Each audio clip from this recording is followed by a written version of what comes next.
జహీరాబాద్లో TRS ఎన్నికల సన్నాహక సమావేశంలో కేటీఆర్ మాట్లాడుతున్నారు. లైవ్ చూద్దాం.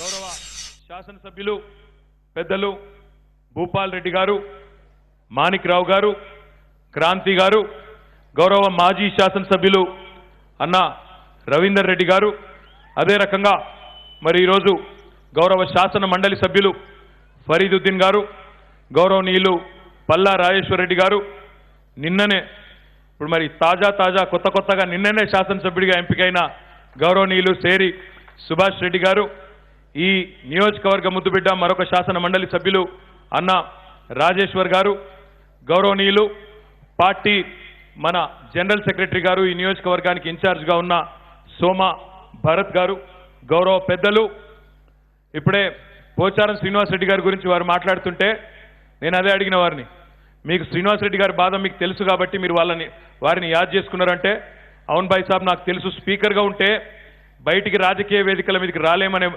పోచారం శ్రీనివాసరెడ్డి గారిని గుర్తు చేసుకొని వారి బాధను కూడా మరి మనందరికీ అర్థమయ్యే విధంగా చెప్పిన గౌరవ పెద్దలు శాసనసభ మాజీ అధిపతి పెద్దలు కేఆర్ సురేష్ రెడ్డి గారికి, గౌరవ మన పార్టీ ప్రధాన కార్యదర్శి భరత్ గారు, టీఆర్ఎస్ పార్టీ రాష్ట్ర మైనారిటీ విభాగం అధ్యక్షులు ముజీబ్ గారు, అదే రకంగా గౌరవ బక్కి వెంకటయ్య గారు పార్టీ సెక్రటరీ గారు, రాధాకృష్ణ శర్మ గారు, ప్రొఫెసర్ ఆయాచితం శ్రీధర్ గారు, గౌరవ జిల్లా పరిషత్ చైర్మన్ ఈ నియోజకవర్గ ముద్దుబిడ్డ దఫేదార్ రాజు గారు, మెదక్ జిల్లా పరిషత్ చైర్మన్ శ్రీమతి రాజమణి మురళీ యాదవ్ గారు, సోదరులు పోచారం భాస్కర్ రెడ్డి గారు, పోచారం సురేందర్ రెడ్డి గారు, శ్రీనివాసరెడ్డి గారు లేకపోయినా వారి ప్రతిరూపాలుగా వారు కూడా ఇక్కడికి విచ్చేసినందుకు వారికి, అదే రకంగా వేదికపైన ఆసీనులైన మాజీ మంత్రివర్యులు నేరెళ్ల అంజన్న గారికి, ఇంకా పేరున వేదిక మీద ఉన్న పెద్దలందరికీ నేను ఎవరెవరు పేరు చెప్పలేదో వారు ముందే తిట్టుకోవద్దని చెప్పి ముందే విజ్ఞప్తి చేస్తూ,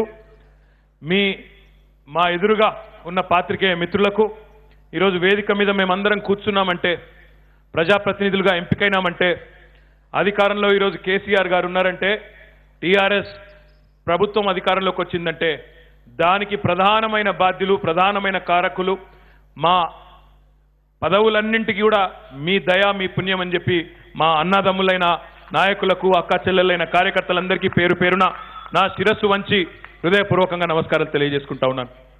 మీ జహీరాబాద్ పార్లమెంట్ నియోజకవర్గానికి ఒక ప్రత్యేకత ఉన్నది. ఇక్కడ తెలుగు, ఉర్దూ మాత్రమే కాకుండా మరాఠీ, కన్నడ కూడా మాట్లాడే సోదరులు లక్షల సంఖ్యలో ఉన్నారన్న విషయం కూడా నాకు తెలుసు. నాకేమో మరి మరాఠీ రాదు, కన్నడ రాదు. నాకు ఇప్పుడే అడిగిన షిండే గారిని, నాకు మరాఠీ రాదు, కన్నడ రాదు, ఏం చేయాలని అడిగిన. ఒక పని చేయి, మా కన్నడ సోదరులందరికీ ఎల్లారగు నమస్కారగలు, నమ్గా కన్నడ బరల, నాకు కన్నడ రాదు, నేను కన్నడ మాట్లాడలేనని చెప్పమన్నాడు. మరి మరాఠీ రాని సోదరులకు ఏం చెప్పాలంటే ఇప్పుడే చెప్పిండు, సగలాల రామ్ సగలాల నమస్కార, మాలా మరాఠీ ఏత్నాయి, నాకు మరాఠీ రాదు, నాకు వచ్చింది తెలుగు, కొంత ఉర్దూ, కొంత ఇంగ్లీష్ వస్తుంది తప్ప వేరేది రాదని చెప్పి ముందే షిండే గారు చెప్పడం జరిగింది. కాబట్టి నేను బీవీ పాటిల్ గారిలాగా మరాఠీ మాట్లాడలేను, మా షిండే గారిలాగా, మా భూపాలన్నలాగా, మా శివన్నలాగా అందరిలాగా నేను మరి కన్నడ కూడా మాట్లాడలేననే మాట కూడా నేను మీకు విజ్ఞప్తి చేస్తా ఉన్నా. కానీ మరాఠీ అంటే గుర్తొచ్చింది. ఈ మధ్యనే పక్కనే ఉన్న జిల్లా ఆదిలాబాద్ జిల్లా, ఇప్పుడు కొత్తగా ఏర్పడ్డ నిర్మల్ జిల్లాలో ముదోల్ తాలూకా మీ అందరికీ కూడా తెలుసు. అక్కడ మన టీఆర్ఎస్ ఎమ్మెల్యే గారు గౌరవనీయులు విఠల్ రెడ్డి గారు ప్రాతినిధ్యం వహిస్తూ ఉన్నారు. ఒక ఆశ్చర్యకరమైన సన్నివేశాన్ని మనం ఒక సంవత్సరమో 6 నెలల కిందటనో, చాలా ఆశ్చర్యం, దేశం మొత్తంలోనే ఒక అరుదైన సందర్భాన్ని ఒక 6 నెలల కింద మేము చూడడం జరిగింది. ముదోల్ తాలూకాను అంటుకొని అటువైపు మహారాష్ట్రలో ఉండే ప్రాంతం ఉన్నది. ఆ మహారాష్ట్రలో ఉండే శాసనసభ నియోజకవర్గం పేరు నాకు గుర్తులేదు, కానీ పక్కన శివసేన ఎమ్మెల్యే గారు ఉంటారు అవతల గట్టుకు. ఆ శివసేన ఎమ్మెల్యే గారు అంటే వాళ్ళు అక్కడ అధికారంలో కూడా ఉన్నారు. మహారాష్ట్రలో శివసేన బీజేపీ కలిసి నడుపుతా ఉన్నాయి. ఆ శివసేన ఎమ్మెల్యే గారు ప్రాతినిధ్యం వహిస్తున్న ఆ నియోజకవర్గానికి సంబంధించిన 40 గ్రామాల సర్పంచులు ఏకగ్రీవ తీర్మానం చేసినారు. ఏమని?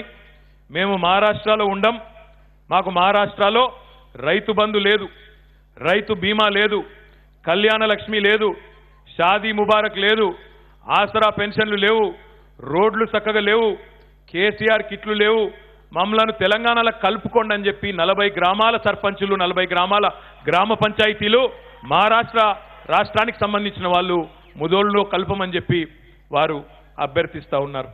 ఈ మాట ఎందుకంటా ఉన్నా అంటే ఈరోజు కేసీఆర్ గారి నాయకత్వం, కేసీఆర్ గారి ఆలోచన ఈ దేశం మొత్తానికే ఆచరణగా మారిన మాట వాస్తవం అనే మాట ఈ సందర్భంగా నేను మీకు విజ్ఞప్తి చేస్తా ఉన్నా.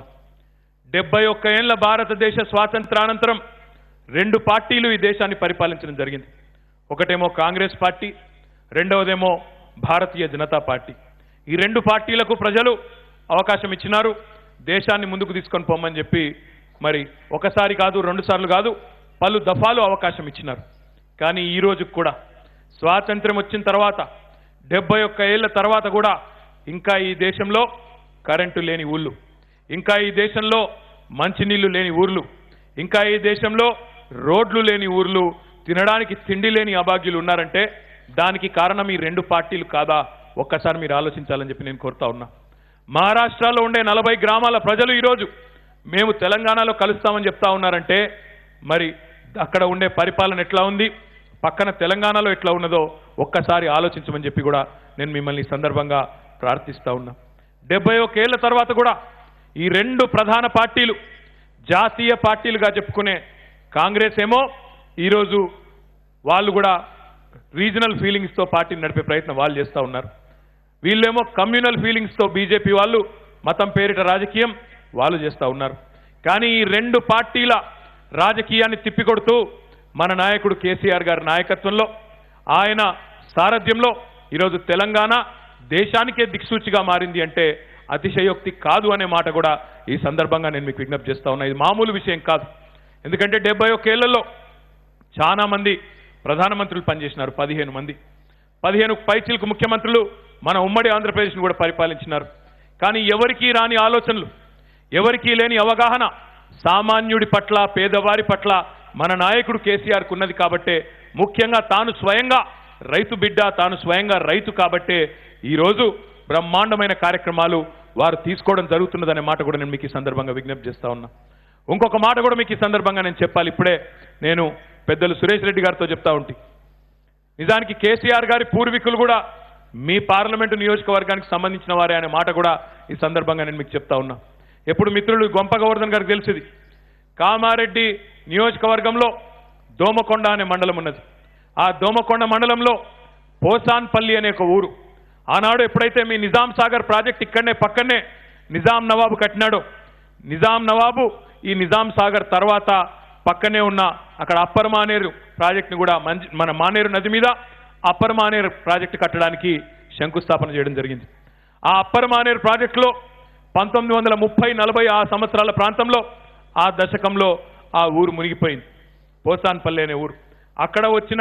అక్కడ ఊరు మునిగిపోవడం వల్ల అక్కడి నుంచి కేసీఆర్ గారి కుటుంబం బయలుదేరిపోయి సిద్దిపేట దగ్గర ఉండే చింతమడక అనే గ్రామంలో వారు స్థిర నివాసం ఏర్పాటు చేసుకోవడం జరిగింది. కేసీఆర్ గారు మరి కామారెడ్డి ఎమ్మెల్యే అవుతుండనో, జైరాబాద్ పార్లమెంట్ సభ్యుడు అవుతుండనో నాకైతే తెలియదు. కానీ మరి మా మూలాలు, మా బంధుత్వాలు, మా చుట్టరికాలు కూడా మీ పార్లమెంటరీ నియోజకవర్గంలోనే ఉన్నాయనే మాట కూడా ఈ సందర్భంగా నేను మీ అందరికి కూడా విజ్ఞప్తి చేస్తా ఉన్నా. కామారెడ్డిలోనే మరి కేసీఆర్ గారు పూర్వీకులు కూడా అక్కడే ఉండేది. కానీ కేసీఆర్ గారి పూర్వీకుల విషయం కాదు అక్కడ నేను చెప్పదలుచుకున్నది. నేను చెప్పదలుచుకున్నది ఏమంటే, ఒక ప్రాజెక్టు కట్టేటప్పుడు అక్కడ ఉండే నిర్వాసితులు, భూములు కోల్పోయేటోళ్ళు ఎంత బాధపడతారో కేసీఆర్ గారికి స్వయంగా తెలుసు. బహుశా ఈ రాష్ట్రంలో, పోయిన ఆంధ్రప్రదేశ్ రాష్ట్రంలో ఏ ముఖ్యమంత్రి గారివి కూడా సొంత భూములు మాత్రం ఏ ప్రాజెక్టులో కూడా పోయి ఉండవు. కేసీఆర్ గారి తండ్రి గారి భూమి, తల్లి గారి భూమి అప్పర్ మానేరులో పోయింది. మా అమ్మగారు కేసీఆర్ గారి సతీమణి, వారి ఊరు మొత్తం కొదురుపాక అనే ఊరు మిడ్ మానేరులో మునిగిపోయింది. అంటే ప్రాజెక్టుల నిర్వాసితులు, వాళ్ళ బాధలు అన్నీ తెలిసిన వ్యక్తి కాబట్టే ఈరోజు కేసీఆర్ గారు రాష్ట్ర వ్యాప్తంగా అటు కాళేశ్వరం కట్టినా, కాళేశ్వరం ద్వారా నిజాం సాగర్కు పూర్వ వైభవం తెచ్చి నిజాం సాగర్ ఆయకట్టు కింద ఉండే చెరుకు రైతులు కావచ్చు, ఇతర వరి పండించే రైతులు కావచ్చు, పత్తి పండించే రైతులు కావచ్చు, మీరందరూ సంతోషంగా ఉండాలన్న ఉద్దేశంతోనే గోదావరి జలాలను మళ్ళీ నిజామాబాద్ జిల్లాకు, నిజాం సాగర్ ప్రాజెక్టుకు అటు సింగూరు ప్రాజెక్టుకు పూర్వ వైభవం తెచ్చే విధంగా అద్భుతంగా జలంతో 300 రోజులు కలకలలాడుతూ ఉండే విధంగా అద్భుతమైన రూపకల్పన చేయడం జరిగిందనే మాట ఈ సందర్భంగా నేను మీకు విజ్ఞప్తి చేస్తా ఉన్నా. ఒక్క మాట దయచేసి మీరు ఆలోచించాలని చెప్పి నేను కోరుతా ఉన్నా. గోదావరి జలాలు మహారాష్ట్ర నుంచి బయలుదేరి కిందికి తెలంగాణ నొరుచుకుంటూ కిందికి ఆంధ్ర మీదుగా సముద్రంలో దశాబ్దాలుగా కలుస్తున్న విషయం ఎంతో మంది ముఖ్యమంత్రులు గతంలో ఉండే ఎన్నో ప్రభుత్వాల సాక్షిగా జరుగుతానే వస్తూ ఉన్నది. కానీ ఎన్నడన్నా తెలంగాణ ప్రాంతంలో ఉండే ఇక్కడి రైతులు, ముఖ్యంగా మా కామారెడ్డి ఎల్లారెడ్డి నియోజకవర్గాలైతే దుర్భిక్ష ప్రాంతాలు, వేరే ఏ సోర్స్ కూడా లేదు, పొరపాటున కూడా అక్కడ వేరే ఏ ప్రాజెక్టు కూడా లేదు, ఏ ప్రాజెక్టు కింద ఆయకట్టు కూడా లేని పరిస్థితి, చెరువులు బోర్వెల్లు తప్ప వేరేది లేని పరిస్థితి. అట్లాంటి ప్రాంతాల గురించి కూడా ఆలోచించి మొట్టమొదటిసారిగా గోదావరి జలాలను కూడా తీసుకొని వచ్చి బ్రహ్మాండంగా తెలంగాణ ఆనాడెప్పుడో నిజామాబాద్ జైల్లో మహాకవి దాశరథి గారు రాసినారంట బొగ్గుతోని గోడ మీద, నా తెలంగాణ కోటి రతనాల వీణ అని చెప్పి ఆయన రాసినాడంట. ఈరోజు మన ముఖ్యమంత్రి కేసీఆర్ గారు ఒకటే అంటున్నారు, నా తెలంగాణ కోటి రతనాల వీణ మాత్రమే కాదు, కోటి ఎకరాల మాగాణం కావాలి, రైతు రాజు కావాలి, రైతు బ్రహ్మాండంగా సంతోషంగా ఉండాలనే ప్రయత్నం మన ముఖ్యమంత్రి గారు పట్టుదలతో చేస్తూ ఉన్నారు. అందుకే ఎవరు ఊహించని విధంగా ఆనాడు అప్పుడున్న కాంగ్రెస్ ముఖ్యమంత్రులు భయపెట్టే ప్రయత్నం చేసినా, తెలంగాణ ఏర్పడితే తెలంగాణ రాష్ట్రం వస్తే మీ బతుకులు చీకటైపోతాయని చెప్పి ఆనాడు అప్పుడున్న నాయకులు భయపెట్టే ప్రయత్నం చేసినారు. కానీ 6 నెలలు తిరగకుండానే బ్రహ్మాండంగా మరి పరిశ్రమలకు కానీ ఇండ్లలకు కానీ వ్యవసాయానికి కానీ ఈరోజు తెలంగాణ రైతు గల్లా గల్లా ఎగిరేసి చెప్పొచ్చు మొత్తం దేశం రైతులకు. మా ముఖ్యమంత్రి కేసీఆర్ గారు వ్యవసాయానికి ఉచితంగా 24 గంటలు ఇస్తున్న ఏకైక ముఖ్యమంత్రి భారతదేశంలో కేసీఆర్ మాత్రమే అని చెప్పి ప్రతి రైతు తెలంగాణలో ఈరోజు గల్లా ఎగిరేసి చెప్పే పరిస్థితి ఉన్నది అంటే అది మన ముఖ్యమంత్రి గారి యొక్క సమర్థత కాదా? మీరు ఆలోచించాలని చెప్పి కోరుతా ఉన్నా. అదే రకంగా ఒక్కసారి పరిస్థితులను బేరీజు వేసుకోవాలని చెప్పి కూడా నేను కోరుతా ఉన్నా. ఇక్కడ ఉన్న వాళ్ళందరూ రైతు బిడ్డలమే, మన ముఖ్యమంత్రి గారితో సహా అందరం కూడా రైతు కుటుంబాల నుంచి వచ్చిన వాళ్ళమే కాబట్టే ఆలోచించమని అడుగుతా ఉన్నా. ఒకనాడు కాంగ్రెస్ ప్రభుత్వం ఉన్నప్పుడు ఉమ్మడి ఆంధ్రప్రదేశ్లో రైతులకు ఎన్ని కష్టాలు ఉండేది. ఆనాడు కరెంటు లేదు, మొత్తం రోజులో 6 గంటల కరెంట్ ఇస్తామని చెప్పినారు. మొదలు 9 గంటలు అన్నారు, తర్వాత 6 గంటలు అన్నారు. ఆ 6 గంటలు కూడా ఒకసారి ఎప్పుడు ఇవ్వలేదు, 2 దఫాలుగా 3 దఫాలుగా ఇస్తే పారిన మడే పారే పరిస్థితి. 2 గంటలకు ఒకసారి కరెంటు పెట్టాలి, బంద్ కావాలి, మళ్ళా పోవాలి, అదే మడి బారాలి. ఆ 2 గంటలు కూడా ఎప్పుడు ఇచ్చేది? పొద్దున పూట కొంత, మధ్యాహ్నమో సాయంత్రమో కొంత, అర్ధరాత్రి కొంత. ఆ అర్ధరాత్రి దొంగలు వచ్చే కరెంటు కోసం కావలగాసి తందుకు పోయి బాయికాడికి పోయి కరెంటు షాక్ కొట్టి చచ్చిపోయిన వాళ్ళు కొంతమంది, పాములు కొట్టి చచ్చిపోయిన వాళ్ళు కొంతమంది, ఆ కరెంటు మోటార్లు పేలిపోతుంటే, కరెంటు మోటార్లు కాలిపోతుంటే, ట్రాన్స్ఫార్మర్లు పేలిపోతుంటే విద్యుత్ అధికారుల చుట్టూ తిరిగి తిరిగి చివరికి కరెంటు లేక సబ్ స్టేషన్ల ముంగడ ధర్నా చేసి కుర్చీలు వలగొట్టి సబ్ స్టేషన్లలోనే అధికారులను లోపలేసి తలుపులు పెట్టి ఇగో మా ప్రెస్ అన్నలందరూ ఇక్కడనే ఉన్నారు. ఇవన్నీ కూడా మనం మర్చిపోకూడని సందర్భాలనే మాట కూడా నేను మీకు గుర్తు చేస్తా ఉన్నా. ఈ రోజు ఉన్నాయా తెలంగాణలో ఎక్కడన్నా సబ్ స్టేషన్ల ముందు ధర్నాలు? ఈ రోజు ఉన్నాయా ఎక్కడన్నా అట్లాంటి దారుణమైన పరిస్థితులు? ఒక్కసారి విచారించాలని చెప్పి నేను కోరుతా ఉన్నా. అద్భుతంగా 24 గంటల కరెంటు వచ్చింది. ఇంకా చేయవలసిన పని చాలా ఉన్నది కాబట్టే వ్యవసాయానికి, ముఖ్యంగా రైతుకు, రైతు పక్షపాతి ప్రభుత్వంగా భూ రికార్డుల ప్రక్షాళన చేసిన బ్రహ్మాండంగా వ్యవసాయానికి ఈ దేశంలో ఏ ప్రధానమంత్రి ఏ ముఖ్యమంత్రి ఆలోచించని విధంగా ఎకరానికి 4,000 రూపాయల చొప్పున 2 పంటలకు రైతు బంధువై 8,000 రూపాయల పెట్టుబడి ఇచ్చిన ఏకైక నాయకుడు కేసీఆర్ తప్ప ఎవరైనా ఉన్నారా? ఒక్కసారి మీరు ఆలోచించాలని చెప్పి నేను కోరుతా ఉన్నా. అయినా ముఖ్యమంత్రి గారికి సంతోషం లేదు.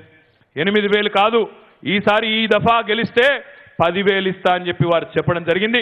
అది రాబోయే కాలం నుంచే, రాబోయే వచ్చే సీజన్ నుంచే ప్రారంభం కాబోతున్నది. మొన్ననే బడ్జెట్లో డబ్బులు కూడా పెట్టుకోవడం జరిగిందనే మాట కూడా ఈ సందర్భంగా నేను మీకు విజ్ఞప్తి చేస్తా ఉన్నా. అది మాత్రమే కాదు, మా అక్క చెల్లెలు ఇక్కడ ఉన్నారు. మొన్నటి ఎన్నికల్లో మేము తిరుగుతున్నప్పుడు, గ్రామానికి పోతున్నప్పుడు, నియోజకవర్గాలకు పోతున్నప్పుడు, మా ఎమ్మెల్యే అభ్యర్థులందరూ కూడా ఓట్లు అడగడానికి పోయినప్పుడు హృదయాలు ఉప్పొంగిపోయినాయి. మాకు పెద్దమ్మలు, పెద్ద మనుషులు, పెద్దయ్యలు, మా తాతలు, తండ్రులు వాళ్ళు చెప్తుంటే, కొడుకా ఈరోజు నేను 3 పూటలా తింటున్నా అంటే ఆత్మగౌరవంతో ఉంటున్నా అంటే నా మనవడో మనవరాలు దగ్గరకు వచ్చినప్పుడు ఒక 20 రూపాయలు చేతిలో పెట్టి బిస్కెట్ డబ్బా తెచ్చుకోపో, బిస్కెట్ కూడా తెప్పించుకోపో అని చెప్పే పరిస్థితి ఉన్నదంటే నా పెద్ద కొడుకు కేసీఆర్ పుణ్యం అని చెప్పి వాళ్ళు చెప్తుంటే హృదయాలు ఉప్పొంగిపోయినాయనే మాటను మీకు ఈ సందర్భంగా విజ్ఞప్తి చేస్తా ఉన్నా. అట్లాంటి అమ్మలకు అయ్యలకు వారందరికీ కూడా 1000 రూపాయలు సరిపోవన్న ఉద్దేశంతో రాబోయే నెల నుంచే ఏప్రిల్లో మే నుంచో 2016 రూపాయల పెన్షన్ కూడా ప్రారంభం కాబోతున్నదనే మాట, ఇచ్చిన ప్రతి మాట నిలబెట్టుకుంటామనే మాట కూడా ఈ సందర్భంగా విజ్ఞప్తి చేస్తా ఉన్నా. ఒంటరి వాళ్ళైనా ఒంటరి మహిళలైన మా అక్క చెల్లెళ్లకు భర్తల నుంచి దూరమై కుటుంబాలకు దూరమై కుటుంబాల నిరాదరణ వల్ల ఇబ్బంది పడే ఒంటరి మహిళల గురించి గతంలో ఏ ప్రభుత్వం ఆలోచించలేదు. మన ప్రభుత్వం వచ్చిన తర్వాత మన నాయకుడు ఒక మనసున్న ముఖ్యమంత్రి కాబట్టే కేసీఆర్ గారి సారథ్యంలో ఒంటరి మహిళలకు కూడా పెన్షన్లు ఇచ్చుకున్నాం.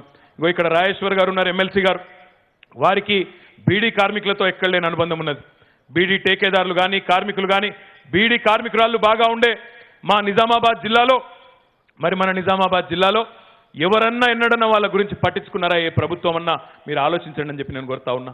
బీడీ కార్మికురాళ్ళైన అక్క చెల్లెళ్లకు, వాళ్ళు బీడీలు చుట్టేటోళ్ళకు వాళ్ళకు కూడా తెలుసు ఆరోగ్యాలు చెడిపోతాయని తెలుసు, క్యాన్సర్ లాంటి పెద్ద పెద్ద మహమ్మారి లాంటి రోగాలు వచ్చే అవకాశం ఉంటుందని తెలుసు. అయినా కుటుంబాలు నడపాలే, ముందుకు పోవాలి కాబట్టి విధి లేని పరిస్థితుల్లో బీడీలు చుడుతూ ఉంటారు. అట్లాంటి మా అక్క చెల్లెల కోసం మొట్టమొదటిసారిగా దేశంలో ఎవరు చేయని విధంగా 1000 రూపాయల భృతిని ప్రవేశపెట్టిన నాయకుడు కేసీఆర్ గారు అనే మాట నేను మీకు గుర్తు చేస్తా ఉన్నా. తొందరలోనే 2016 రూపాయలకు దాన్ని పెంచుకోబోతా ఉన్నామనే మాటను కూడా ఈ సందర్భంగా నేను మీకు విజ్ఞప్తి చేస్తా ఉన్నా. చెప్పుకుంటూ పోతే 1, 2 కాదు, కళ్యాణ లక్ష్మి షాదీ ముబారక్ పేరిట ఈరోజు కేసీఆర్ గారు పంపుతున్న 1,116 రూపాయలతో పెళ్లిడికి వచ్చిన ఆడబిడ్డలందరూ మా మేనమామ కేసీఆర్ అని చెప్పి గర్వంగా చెప్తుంటే టీఆర్ఎస్ కార్యకర్తల హృదయాలు గర్వంతో ఉప్పొంగుతున్నాయనే మాట నేను మీకు సందర్భంగా విజ్ఞప్తి చేస్తా ఉన్నా. సన్న బియ్యం తింటున్నా మా చిన్న పిల్లలు ప్రభుత్వ హాస్టళ్లలో స్కూళ్లలో కేసీఆర్ తాత పెడుతున్నాడు మాకు సన్న బియ్యం అంటుంటే మా హృదయాలు ఉప్పొంగిపోతున్నాయనే మాట ఈ సందర్భంగా నేను మీకు గుర్తు చేస్తా ఉన్నా. చెబుతూ పోతే భూ రికార్డుల ప్రక్షాళనతో రైతులకు లంచం ఇచ్చే అవసరం లేకుండా, రెవెన్యూ వాళ్ళకి ఎవరికి ఒక పైసా ఇచ్చే అక్కర లేకుండా రికార్డులన్నీ శుద్ధీకరించే ప్రయత్నం కూడా చేసుకుంటా ఉన్నాం. సాగునీటి ప్రాజెక్టులతో అద్భుతంగా తెలంగాణను 1 కోటి ఎకరాల మాగాణం చేసుకునే ప్రయత్నం చేస్తూ ఉన్నాం. అయితే మొన్ననే జరిగిన ఎన్నికల్లో మీరు అద్భుతమైన తీర్పునిచ్చినారు. తెలంగాణ వ్యాప్తంగా ఉండే 119 స్థానాల్లో 50% ఓట్లు, 75% సీట్లు కేసీఆర్ గారికి టీఆర్ఎస్కు కట్టబెట్టి అఖండమైన మెజారిటీతో కేసీఆర్ గారు అయితేనే తెలంగాణను బంగారు తెలంగాణ చేయగలుగుతాడు, ఆయనతోనైతేనే ఇది సాధ్యమవుతుందని చెప్పి మీరు బ్రహ్మాండంగా ఒక తీర్పును టీఆర్ఎస్ కార్యకర్తల దయతో మీ ఆశీర్వాదంతో అందరం కూడా గెలిచినాం, ఈ వేదిక మీద కూర్చున్నాం. కానీ అసెంబ్లీ ఎన్నికలు అయిపోయినాయి, పార్లమెంట్ ఎన్నికలు వచ్చినాయి.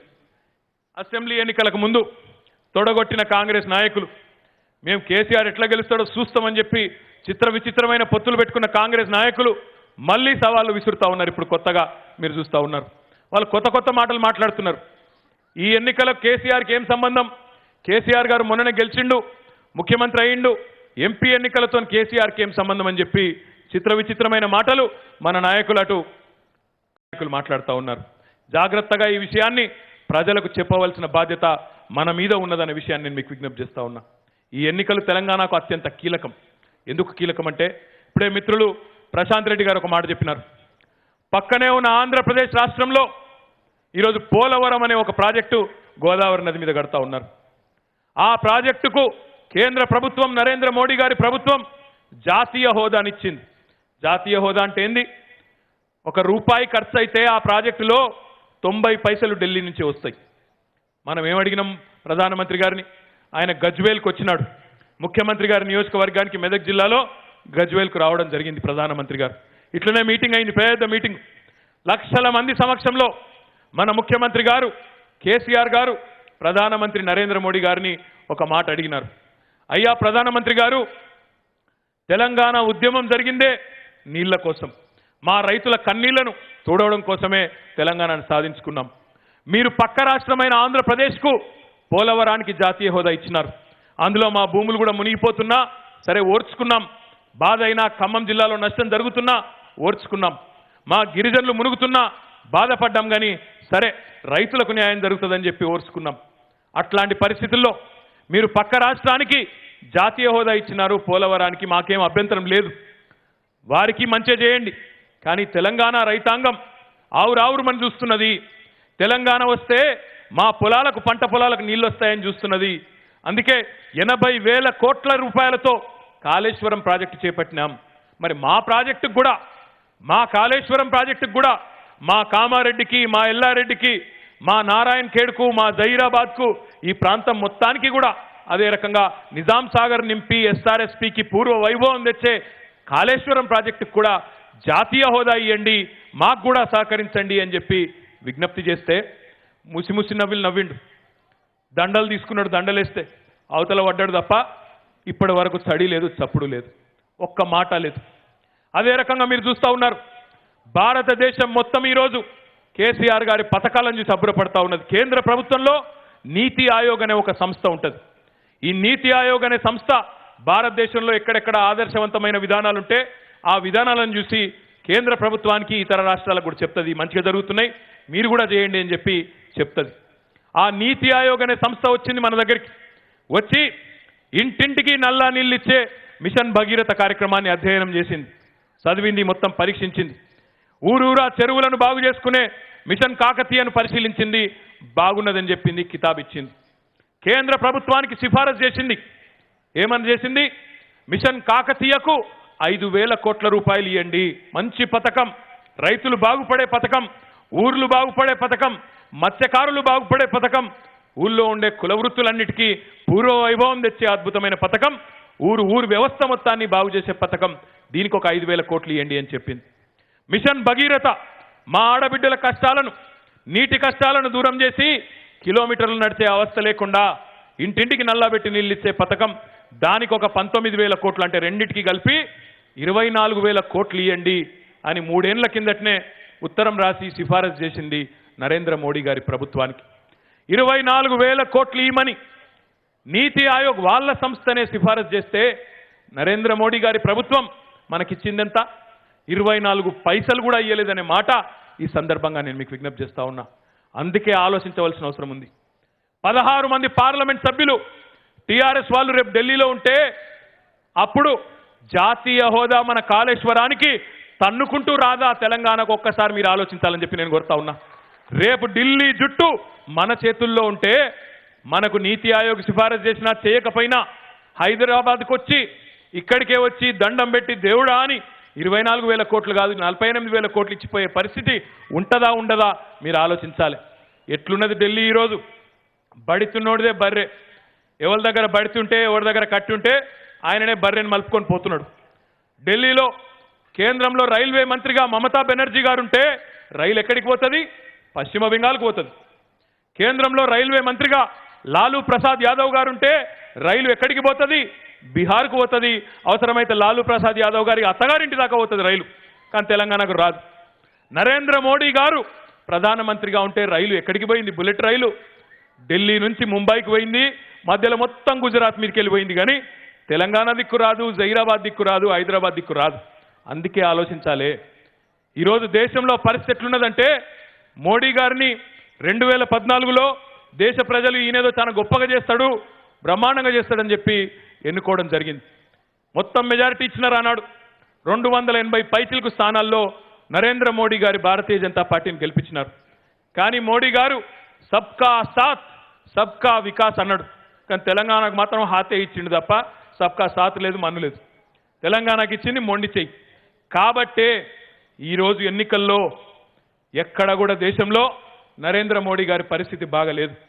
గతంలో 280 సీట్లు వచ్చినాయి, ఈసారి 150 దాటేటట్టు లేవు. అన్ని సర్వేలు అవే చెప్తున్నాయి. దేశంలో ఏ సర్వే చూసినా మోడీ గారి గ్రాఫ్ అంతా డౌన్ అయిపోయింది, ప్రతిష్ట మసక వారిపోయింది, సొంతంగా గెలిచే పరిస్థితి లేదు అని స్పష్టంగా చెప్తున్నాయి. పోనీ రాహుల్ గాంధీ నాయకత్వంలోని కాంగ్రెస్ పార్టీ ఏమన్నా బాగా పుంజుకున్నదా అంటే వాళ్ళ పరిస్థితి కూడా గందరగోళంగానే ఉన్నది. వాళ్ళు గతంలో 44 సీట్లు వచ్చినాయి వాళ్లకు, ఈసారి 100నో 110 సీట్లు వచ్చేటట్టున్నాయి తప్ప అంతకంటే ఎక్కువ వాళ్ళకు కూడా వచ్చేటట్లేదు. అంటే ఇద్దరు కలిసినా, అవసరమైతే పాము ముంగిస లాంటి బీజేపీ కాంగ్రెస్ ఒకటైనా, ఇద్దరు కలిసి కూడా ప్రభుత్వాన్ని ఏర్పాటు చేసే పరిస్థితి రేపు లేదు అనే మాట చెప్పేందుకే ఈ మాట నేను మీకు విజ్ఞప్తి చేస్తా ఉన్నా. అందుకే రేపటి రోజున ఒక్కొక్క పార్లమెంట్ సభ్యుడే ఢిల్లీలో కీలకం కాబోతా ఉన్నాడు. ఒక్కొక్క ఓటే రేపటి రోజున లోక్సభలో కీలకం కాబోతా ఉన్నది. మరి ఢిల్లీ జుట్టు మన చేతుల్లో ఉండాలంటే ఢిల్లీని యాచించి కాదు శాసించి మనకు రావాల్సిన హక్కులు సాధించుకోవాలంటే 5 ఏళ్లలో 1,50,000 కోట్ల రూపాయలు తెచ్చుకోవాలి. తెలంగాణ కంటే ఖచ్చితంగా కీలెరిగి వాత పెట్టాలి, అదను చూసి దెబ్బగొట్టాలి. తెలంగాణ సత్తాను, తెలంగాణ ప్రజల రాజకీయ చైతన్యాన్ని, తెలంగాణ ప్రజల పౌరుషాన్ని ఢిల్లీకి చూపెట్టవలసిన అవసరం ఎంతైనా ఉన్నదనే మాట నేను మీకు ఈ సందర్భంగా గుర్తు చేస్తా ఉన్నా. నిన్న మొన్న బీజేపీ నాయకులు అంటున్నారు, ఏం చేస్తారా మీరు 16 మంది గెలిచిండ్రనుకో ఏం చేస్తారు మీరు అన్నాడు. నేను వాళ్ళకి చెప్తా ఉన్నా, అయ్యా మా నాయకుడు మామూలు నాయకుడు కాదు కేసీఆర్ గారు, మా నాయకుడు మునగాడు. ఇద్దరు ఎంపీలతో తెలంగాణ తెచ్చిన మునగాడు మా నాయకుడు కేసీఆర్ గారు. 16 మందితో ఢిల్లీ మెడలు వంచే సత్తా ఉన్న నాయకుడు మా కేసీఆర్ గారు అనే మాట మీకు ఈ సందర్భంగా గుర్తు చేస్తా ఉన్నా. సమయం చూసి సందర్భం చూసి కీలెరిగి వాత పెట్టడంలో తెలంగాణ ప్రజలు సిద్ధహస్తులు. చాలా మంది ఎగిరెగిరి పడ్డోళ్లకు, బాగా నీలిగినోళ్లకు అదను చూసి బుద్ధి చెప్పినారు. ఈసారి కూడా తప్పకుండా అదే పద్ధతుల్లో ఇటు కాంగ్రెస్కు అటు బీజేపీకి రేపు జహీరాబాద్ పార్లమెంట్లో బుద్ధి చెప్పే విధంగా మనం ఆలోచన చేయవలసిన అవసరం ఉందని చెప్పి గ్రామాన మన అన్నదమ్ములకు అక్క చెల్లెలకు చెప్పాలని చెప్పి కూడా నేను మీకు ఈ సందర్భంగా విజ్ఞప్తి చేస్తా ఉన్నా.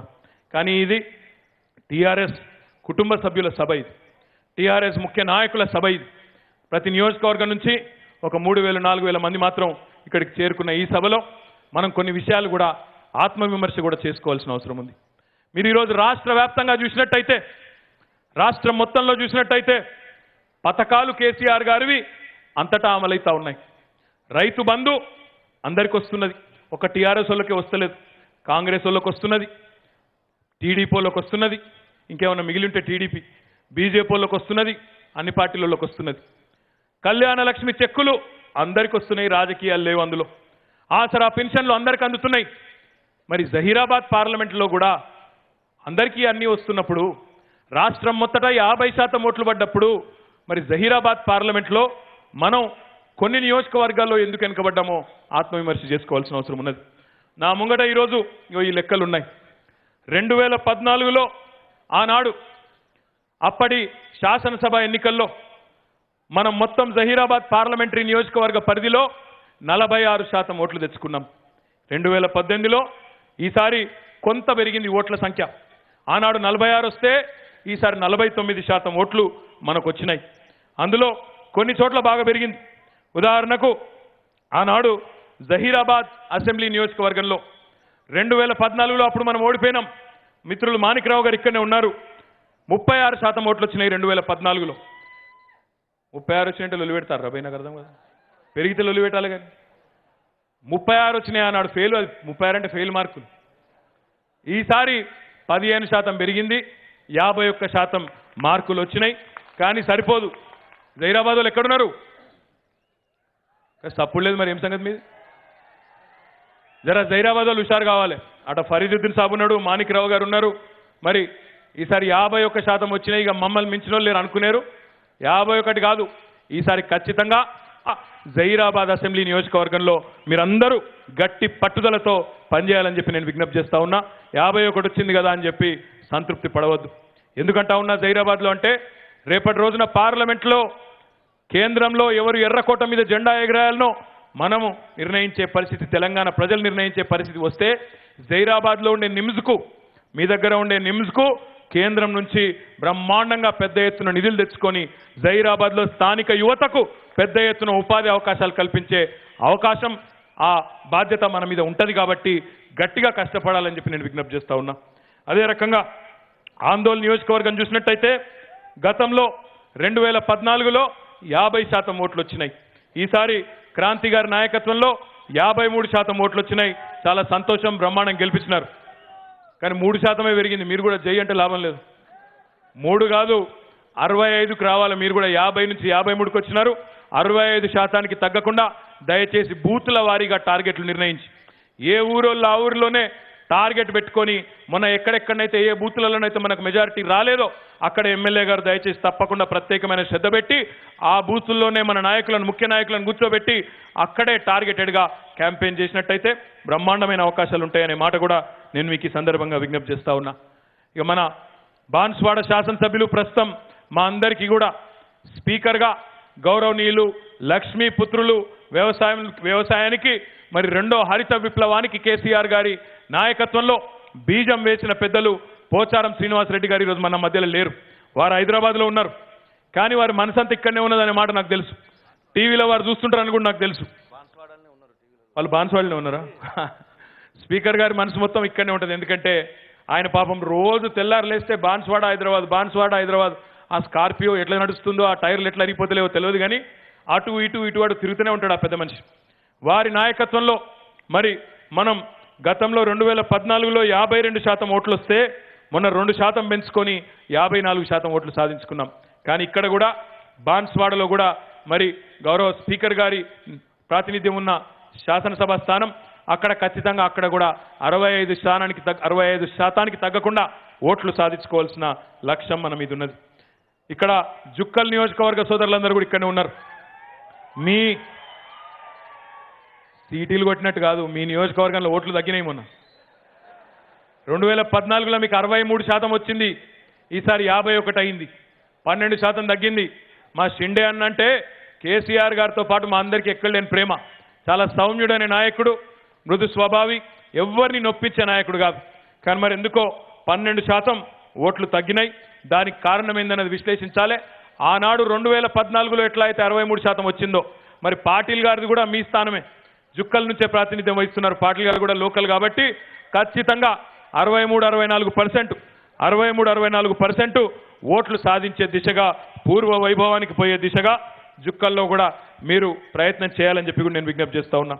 కామారెడ్డిలో మరి గతంలో 2014లో 46% ఓట్లు వచ్చినాయి, మొన్న 42 వచ్చినాయి, 4% తగ్గింది. నేను మిత్రులు గంప గోవర్ధన్ గారితో అదే రకంగా ఇంకా వేదిక ముందున్న మా కామారెడ్డి సోదరులతో ఎక్కడున్నారా మీరందరూ? సీటీలు వేసినట్టు కాదు, షబ్బీర్ను ఒడగొట్టినట్టు కాదు, ఈసారి మళ్ళీ ఆయననే వచ్చేట్టున్నాడట. ఈ బలగొట్టి పంపించాలి మళ్ళీ ఒక్కసారి. చేస్తారా ఈసారి కామారెడ్డిలో 50% దాటుతారా? పక్కానా? పక్కా అయితే గట్టిగా సపట్లు కొట్టారు కామారెడ్డిలో ఒకసారి గట్టిగా. మరి నారాయణ ఖేడ్లో మిత్రులు భూపాల్ రెడ్డి గారు ఆనాడు ఉప ఎన్నికల్లో గెలిచినారు. 2014లో 31% ఓట్లు వచ్చినాయి, తర్వాత బ్రహ్మాండంగా 50%కి పైగా ఓట్లు వచ్చినాయి.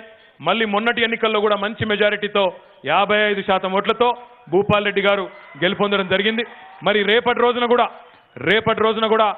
60%కి తగ్గకుండా నారాయణ ఖేడ్లో కూడా మరి బ్రహ్మాండమైన మెజారిటీ తీసుకొని రావాల్సిన బాధ్యత గౌరవనీయులు భూపాల్ రెడ్డి గారి మీద ఉన్నదనే విషయాన్ని కూడా విజ్ఞప్తి చేస్తూ, మరి ఎల్లారెడ్డి నియోజకవర్గంలో అనుకోని పరిస్థితుల్లో మనం ఆనాడు 49% ఓట్లు వస్తే మొన్న 15% ఓట్లు తగ్గినాయి, 34% ఓట్లతో మనం పరాజయం పాలైనాం. నేను పెద్దలు రవీందర్ రెడ్డి గారితో ఇంకా ఎల్లారెడ్డి నుంచి వచ్చిన మా సోదరులతో కూడా నేను కోరుతా ఉన్నా, పోయిన కాడనే ఎత్తుక్కోవాలి, ఎక్కడ కోల్పోయినామో అక్కడనే దేవులాడుకోవాలి, అక్కడనే ఈసారి మెజారిటీ తెచ్చే బాధ్యతను ఎల్లారెడ్డిలోని సోదరులు కసితో పనిచేసి అక్కడ గెలిపించుకునే బాధ్యతను మీరు తీసుకోవాలని చెప్పి కూడా నేను కోరుతా ఉన్నా. ఎల్లారెడ్డి వాళ్ళు రాలేదా? మరి ఏమైనా సపోర్ట్ లేదు, ఏం సంగతి? సపోర్ట్లు కూడా చెప్పు, మెజారిటీ వస్తుందా రాదా? ఒక్క మాట, ఈ మాట ఎందుకంటున్నా అంటే పథకాలు అంతటా ఉన్నాయి. ఇప్పుడు రైతు బంధు జైరాబాద్ పార్లమెంట్ నియోజకవర్గ పరిధిలో 4,63,041 మంది రైతులకు రైతు బంధు చెక్కులు వచ్చినాయి. ఆసరా పెన్షన్లు 2,82,959 మందికి ఆసరా పెన్షన్లు 1000 రూపాయలు ఇప్పుడు వస్తున్నాయి. తొందరలో 2,000 రాబోతా ఉన్నాయి. 65 ఏళ్ల వయసు నుంచి ఆ వయస్సును కూడా తగ్గించి 57 ఏళ్లకు చేసుకోవడం వల్ల రాష్ట్ర వ్యాప్తంగా మరొక 8 నుంచి 10 లక్షల మందికి అదనంగా 2,000 రూపాయల పెన్షన్ రాబోతున్నదనే మాట కూడా ఈ సందర్భంగా నేను మీకు విజ్ఞప్తి చేస్తా ఉన్నా. అదే రకంగా కేసీఆర్ కిట్లు 21,000 మందికి వచ్చినాయి. కళ్యాణ లక్ష్మి షాదీ ముబారక్ కార్యక్రమంలో 30,561 మందికి ఈరోజు 1,116 రూపాయల సహాయం పెళ్లి ఖర్చులకు కూడా వస్తూ ఉన్నది. గొర్రెల పంపిణీ పథకం ద్వారా యాదవ సోదరులకు 15,865 యూనిట్లు ఇచ్చుకున్నాం. అదే రకంగా ఆరోగ్యశ్రీ కానీ, ముఖ్యమంత్రి సహాయ నిధి కానీ ఇంకా చాలా ఎస్సీ, ఎస్టీ, బీసీ, మైనారిటీ పిల్లల కోసం రెసిడెన్షియల్ పాఠశాలలు ఏవైతే మనం పెట్టుకున్నామో 49 కొత్త పాఠశాలలు జహీరాబాద్ పార్లమెంట్ పరిధిలో పెట్టుకున్నాం. అందులో ఒక్కొక్క విద్యార్థి మీద 1,20,000 రూపాయలు ప్రభుత్వం ఖర్చు చేస్తూ నాణ్యమైన విద్యను కూడా వారికి అందించే ప్రయత్నం చేస్తూ ఉన్నది. మిషన్ కాకతీయలో భాగంగా దాదాపు 1400 చెరువుల కోసం ఈరోజు బ్రహ్మాండంగా డబ్బులు కూడా పెట్టుకున్నాం. వాటిని కూడా బాగు చేసుకునే ప్రయత్నం మీ ఎల్లారెడ్డిలోనే మిషన్ కాకతీయను ముఖ్యమంత్రి గారు సదాశివనగర్ మండలంలో ప్రారంభించిన విషయం కూడా మీ అందరికీ కూడా తెలిసిందే. ఈ రకంగా చెప్పుకుంటూ పోతే చాలా కార్యక్రమాలు చేసుకున్నాం. మీ ఎంపీ గారు కూడా ఇప్పుడే చెప్పినారు, జాతీయ రహదారుల సాధనలో కానీ ఇతర కొన్ని కీలకమైన ప్రాజెక్టుల సాధనలో కానీ ఎంపీ గారు కూడా గట్టిగా పనిచేసినారు. కానీ రేపటి రోజున నిర్ణయాత్మకమైన పాత్రలో ఉండాలి అంటే, ఢిల్లీలో ఉండాలి అంటే, దేశ రాజకీయ వ్యవస్థలో ఒక గుణాత్మకమైన మార్పు రావాలి అంటే దేశం మొత్తానికి కేసీఆర్ గారి పరిపాలన ఈరోజు ఆదర్శంగా మొత్తం దేశంలో ఇక్కడ అమలవుతున్న పథకాలు అమలు కావాలి అంటే రేపటి రోజున బలంగా గెలవాల్సిన అవసరం ఉంది. చివరగా 2 మాటలు మాత్రం నేను చెప్పి నేను ముగిస్తాను. ఒకటి, ఇక్కడ వచ్చిన వాళ్ళందరూ ముఖ్య నాయకులు, కార్యకర్తలు, మీ అందరితో నేను ఒకటే ప్రార్థిస్తా ఉన్నా, దయచేసి మన పార్టీలో కానీ ఎన్నికల సందర్భంగా ఏ నియోజకవర్గంలో కానీ ఒక అలవాటు ఉంటుంది. నేను చాలా పెద్ద నాయకుడిని, నేను రాష్ట్ర స్థాయి నాయకుడిని, రాష్ట్ర కార్పొరేషన్ చైర్మన్ను, నేను జిల్లా పరిషత్ చైర్మన్ను, నేను జెడ్పీటీసీని, నేను ఎంపీపీని, నేను రాష్ట్రంలో కార్పొరేషన్ డైరెక్టర్ను, నేను రాష్ట్రం అంతా తిరుగుతా అంటారు కొంతమంది నాయకులు. అట్లా అవసరం లేదు. ఎక్కడి నాయకుడు అక్కడనే, ఎక్కడి బూత్లో వాళ్ళు అక్కడనే ఉండి, ఏ ఊరోళ్ళు ఆ ఊళ్ళోనే ఉండి ఆ బూత్లో ముందుగా మెజారిటీ తీసుకొని రావాలి, ఆ గ్రామంలో ముందుగా మెజారిటీ తీసుకొని రావాలి. కింద ఇల్లు బాగా లేకపోతే ఇంట గెలిచి రచ్చ గెలవాలంటారు. ఇల్లు బాగలేక సొంతూరులో మెజారిటీ రాక నేను రాష్ట్ర నాయకుని పోజులు కొడితే నడవదు. ఖచ్చితంగా ఎక్కడోళ్ళు అక్కడ ఉండాలి, ఎక్కడోళ్ళు అక్కడనే కష్టపడాలి. ఏ బూత్ కా బూతు, ఏ ఓటింగ్ కా ఓటింగు, ఏ విలేజ్ కా విలేజ్, ఏ గ్రామానికి ఆ గ్రామం మెజారిటీ వస్తే పార్లమెంట్లో అఖండమైన మెజారిటీతో గెలిచే అవకాశం ఉంటుంది. రెండవది, చాలా సందర్భాల్లో ఏమైందంటే మేము ప్రచారం చేస్తుంటాం, ఊళ్ళల్లో డోర్ టు డోర్ తిరుగుతుంటాం. మాకేమో శాసనసభకు పోటీ చేసేవాళ్ళు కానీ పార్లమెంట్కి పోటీ చేసేవాళ్ళకి కానీ మాకు ఎవరు మన ఓటరు ఎవరు మనోడు కాదో మాకు తెలియదు. మీకు తెలుసు, గ్రామంలో మీకు తెలుస్తుంది ఈయన మనోడు ఆయన మందోడని. మీరు జనరల్గా ఏం చేస్తారు, పోయేటప్పుడు ఎంపీ గారిని తీసుకొని నడుచుకుంటూ పోతున్నారు అనుకో, ఒక ఇంటి ముంగట్టుకోగానే అంటారు, అన్న వీడు మనోడు కాదు పాపా పాపా అంటారు. నేను ఒక్కటే విజ్ఞప్తి చేస్తా ఉన్నా మా మిత్రులందరికీ, ఇలా రాష్ట్రంలో మనోడు కానోడు ఎవడు లేడు, అందరూ మనోళ్ళే. కాంగ్రెస్ కార్యకర్తలకు కూడా రైతు బంధు చెక్కులు వచ్చినాయి, కాంగ్రెస్ వాళ్ళకు కూడా 24 గంటల కరెంట్ వస్తున్నది, కాంగ్రెస్ వాళ్ళ ఇళ్లలో పెళ్లిలైతే కళ్యాణ లక్ష్మి చెక్కులు పోతా ఉన్నాయి, కాంగ్రెస్ కార్యకర్తల కుటుంబాలలో ప్రసూతులు అవుతే కేసీఆర్ కిట్లు పోతున్నాయి. వాళ్ళందరికీ కూడా తెలంగాణలో ఈరోజు కేసీఆర్ గారి ఆదర్శవంతమైన పరిపాలనలో రాజకీయాలకు తావు లేకుండా అద్భుతంగా ఫలితాలు అందుతా ఉన్నాయి. కాబట్టి ఈ రాష్ట్రంలో మనోడు కానోడు ఎవడు లేడు. మనం ఓటు అడుగుడు ఆలస్యం, ఈరోజు కాంగ్రెస్ నాయకుల కుటుంబ సభ్యులు కూడా మనకే ఓటేసే పరిస్థితి ఉన్నదనే మాట ఈ సందర్భంగా నేను మీకు విజ్ఞప్తి చేస్తా ఉన్నా. ఈ విషయంలో దయచేసి పాత పగలు పంచాయతీలు ఉంటే పక్కకు పెట్టండి. మొన్ననే పంచాయతీ ఎన్నికల్లో మేము కొట్లాడుకున్నాం, ఆయన ఒక దిక్కు నిలబడ్డాడు, నేను ఒక దిక్కు నిలబడ్డా, ఇప్పుడు మళ్ళీ ఆయనతో నేనెట్లా కలిసి పనిచేస్తా అనే పద్ధతి వద్దు. ఎందుకంటే ఇది పార్టీ ప్రతిష్టకు సంబంధించిన అంశం.